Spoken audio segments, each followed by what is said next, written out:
हमारे निजामुद्दीन चचा ने 2 मरतबा पैसे दिए। अल्लाह ताला इनकी उम्र में बरकतें दे, इनको इनकी सेहत में तंदुरुस्ती अता फरमाए।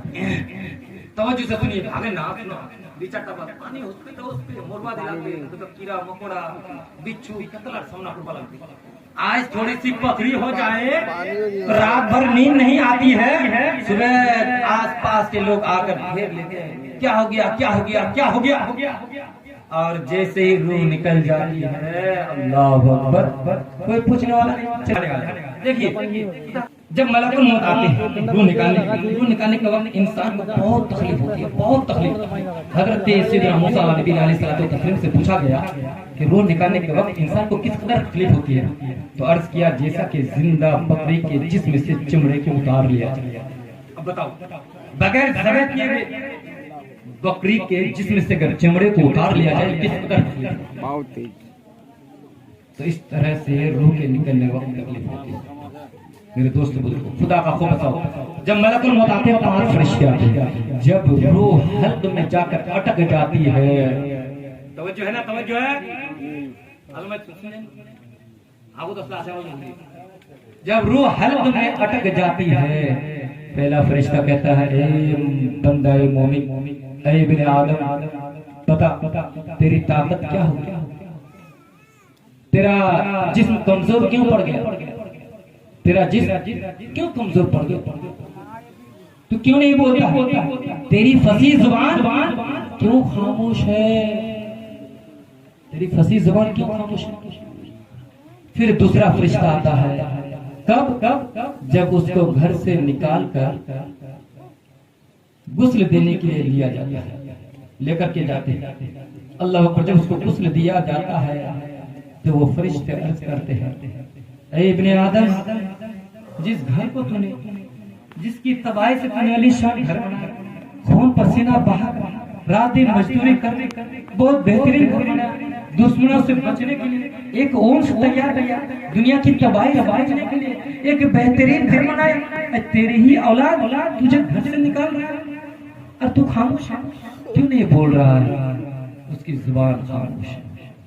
तीसरा फरिश्ता उस वक्त आता है जब बंदा उस बंदे को कंधा देता है, वही बंदा थे कि कल दूसरों को कंधा दिया करते थे और आज इतना बेबस हो गए, इतना मजबूर हो गए कि दूसरों के सहारे, दूसरों के कंधों के सहारे हम जनाजा करते हैं। फिर हमें गुरूर किस बात, तकब्बुर किस बात की, दूसरों के कंधों के सहारे हम जनाजा में जा रहे हैं। तो जब लोग कंधे में उठाते हैं, तीसरा फरिश्ता कहते हैं, ऐ बंदा मोमिन, आज तू इतने लंबे सफर की तरफ जा रहा है कि जिंदगी में कभी इतना लंबा सफर कभी तय नहीं किया। क्या मौलाना साहब, जिंदगी में कभी इतना लंबा सफर तय नहीं किया। चौथा फरिश्ता उस वक्त आता है जब बंदे को कब्र में उतार दिया जाता है, तो अर्ज करते हैं, ऐ बंदा मोमिन, अगर तू अच्छे अमाल करके आया है तो कब्र तेरे लिए जन्नत के बागों में से बाग हो जाएगी या जन्नत के गढ़ों में से गढ़ा बन जाएगी।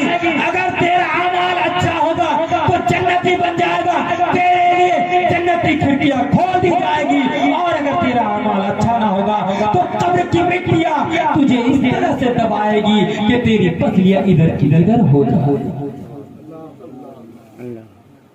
समझ में आ रही है? अल्लाह बहुत ही मसूद भाइयों के साथ वहाँ मालूम चले जितनी चीज हचे बोटला फरिश्ता लिखा था। कल कयामत के दिन 2 दोस्त एक जलसे में आए, तो एक बंदे को जन्नत और एक बंदे के लिए रुक गए, एक नेकी नहीं है उसके पास। तो उसने अपने दोस्त से कहा, मेरे दोस्त तूने एक नेकी से ज्यादा कैसे कर लिया, हम दोनों तो हर नेकी एक साथ करते थे, नमाज एक साथ पढ़ते थे, तो आगे कैसे चलेंगे। कहा मेरे दोस्त जलसा सुनने के लिए गए थे, आपका ध्यान किसी और की तरफ था, मैंने एक मरतबा सुबहान अल्लाह, उसी के सदके से उसकी बख्शिश। क्या समझते हैं मेरे दोस्त, सारी बातें हमारी लिखी जाती है, यार जो पैसे देते हैं वो भी लिखा है। फरिश्ते अभी ढापे हुए हैं और यहाँ जो दुआ मांगेंगे वो दुआ जल्दी कबूल होगी। एक यहाँ की दुआ, एक माँ बाप की दुआ, एक मिंबर पर जो दुआ मांगी जाती है, ये 3 जगहों की दुआ फौरन कबूल होती है। समझते हैं? अभी रात के 12 से ज्यादा हो गया। बहरहाल सुनिए, तो 5वां फरिश्ता, अच्छा सुनिए, 5वां फरिश्ता अब आता है कब? 5वां फरिश्ता कब आता है? जब सारे लोग चलने लगते हैं, सारे लोग जाने लगते हैं दफना करके। अब फरिश्ता अर्ज करते हैं, ऐ इब्ने आदम, अगर ये सारे लोग तेरे पास खड़े भी रहते तो तुझे क्या फायदा? तुझे तुझे तुझे तेरे अमाल का बदला, तुझे तो तेरे अमाल का बदला मिलेगा। मगर मेरे दोस्तों बुजुर्गों, एक बात याद रखो, आज इंसान मर जाता है मगर हमारे दिल में एक जरा सा भी खुदा का खौफ नहीं। उस दिन भी हम गाय जरा करते हैं, लोग खाने के लिए मर मरते हैं। एक बंदा इस दुनिया को, एक अजीज अकारी को, रिश्तेदार को, अपने औलाद को, अपनी बीवी को छोड़कर चले गए। एक दिन हमें भी जाना है मगर उस दिन का भी खाना हम नहीं छोड़े, उस दिन का खाना भी हम नहीं छोड़ते हैं। कितनी बड़ी अफसोस की बात है, क्या एक जरा सा भी खुदा का खौफ नहीं, कहने भी मरना है। खुदा के वास्ते उस दिन गाय जवाब करना बंद कर दो। खुदा की कसम कहता हूँ मेरे दोस्तों बुजुर्गों, जितना उस दिन उस मैयत के लिए जितने देर तक आप खाना खाएंगे, उतने देर तक अगर मैयत के लिए कलमा तैयबा का विर्द करेंगे तो उसकी रूह को ठंडक पहुंचे।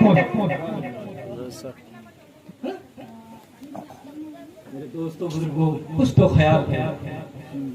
आज हमारा हाल क्या है? कफन देके आते हैं, नहीं करना चाहिए। बल्कि रिवायतों में आया है, कौन ऐसा मर्द मोमिन है, आसमान तबक सकता है, जमीन फट सकती है, नबी का फरमान कभी गलत नहीं हो सकता।